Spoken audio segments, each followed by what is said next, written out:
Imagine for a moment that you are the second most powerful man in the world. You command armies. You govern an empire stretching from the gates of Vienna to the sands of Yemen. Your word is law, but today, none of that matters. Today, you are not a ruler. You are prey. You are standing in the lush perfumed gardens of the Topkapi Palace. Beside you stands a man made of muscle and silence. He is the head gardener. But he is not here to water the roses. He is here to kill you, unless you can outrun him. Welcome to the most terrifying tradition in history. Welcome to the Ottoman death race. To understand this nightmare, we must first step into the gilded halls of the Ottoman Empire. In the 16th and 17th centuries, the Grand Vizier held absolute power, second only to the Sultan himself. But this power came with a deadly price. In the Ottoman court, failure was not met with resignation letters or retirement parties. It was met with the silk cord. You see, according to Ottoman law, the blood of a noble statesman could not be spilled on the ground. It was considered sacred. So, they didn't use axes. They didn't use swords. They used strangulation. But there was a bizarre, almost mythical custom unique to this empire, a final loophole in the face of death. If a Grand Vizier was summoned to the executioner, he was sometimes granted one final chance to save his neck, a challenge, a physical race between the victim and the killer. Let's look at the contenders in this macabre marathon. On one side, we have the Grand Vizier, usually an older man, perhaps in his 50s or 60s. He is wearing heavy silk robes, a giant turban, and carrying the weight of the empire. And his own fear, he is not dressed for cardio. He is dressed for court. On the other side, the Bostancıbaşı, the head gardener. Do not let the title fool you. Yes, he was responsible for the Sultan's tulips, but he was also the head of the palace guard and the chief executioner. He was young, he was fit, and he knew every shortcut in the palace gardens because he was the one who planted them. The odds were never fair, but for the vizier, it was the only hope left.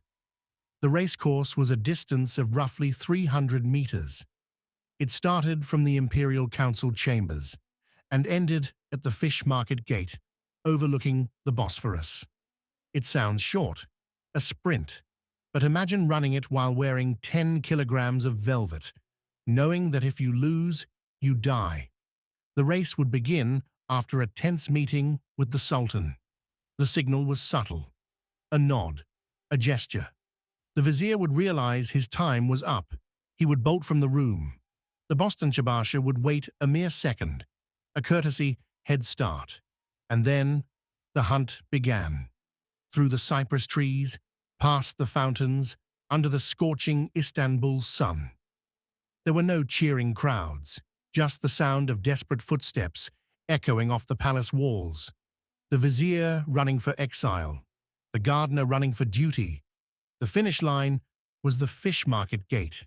If the Grand Vizier reached the gate before the executioner, he was safe. He couldn't return to his job, of course. He would be exiled to a distant island or province, but he would keep his head. But if the Bostancıbaşı caught him, or arrived first, the race ended in the most chilling ritual of all. Upon reaching the finish line, the breathless, sweating vizier would be offered a cup of sherbet. He would look at the cup with terror, because the color of the drink delivered the verdict. If the sherbet was white, it meant the Sultan had granted mercy, the race was won. Life would continue in exile. But if the sherbet was red, it meant death. The vizier would drink the crimson liquid, perhaps as a final act of loyalty, and immediately after, the Bostancıbaşı would step forward with his silk cord. The body would then be thrown into the sea. Just moments after the race had ended, historians debate exactly how many times this race happened. Records are deliberately vague, but we know of at least a few Grand Viziers who ran this gauntlet.